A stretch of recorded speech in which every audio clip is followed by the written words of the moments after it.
Kenapa kami Dealer Public Gold galakkan setiap keluarga ada sekurang-kurangnya 1 kilogram emas?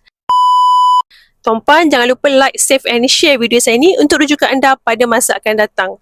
Ramai orang ingat simpan emas ini sekadar untuk kumpul harta.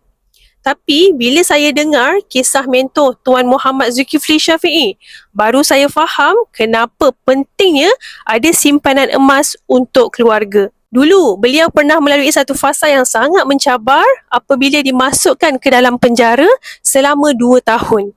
Dan pada waktu itu, semua akaun beliau dibekukan. Bayangkan, beliau ada seorang isteri yang merupakan seorang suri rumah tangga bersama 8 orang anak.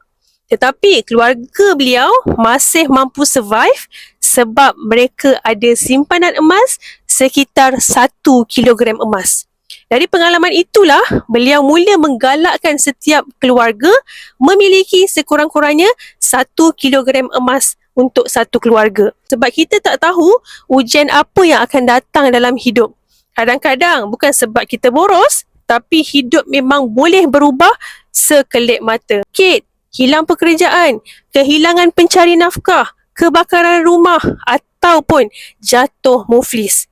Waktu itulah simpanan emas boleh jadi penyelamat keluarga. Dengan 1 kilogram emas, anak-anak masih ada peluang sambung belajar tanpa terlalu bergantung kepada hutang PTPTN. Dengan 1 kilogram emas, kita ada peluang memiliki rumah yang lebih selesa tanpa terlalu terbeban dengan hutang yang panjang.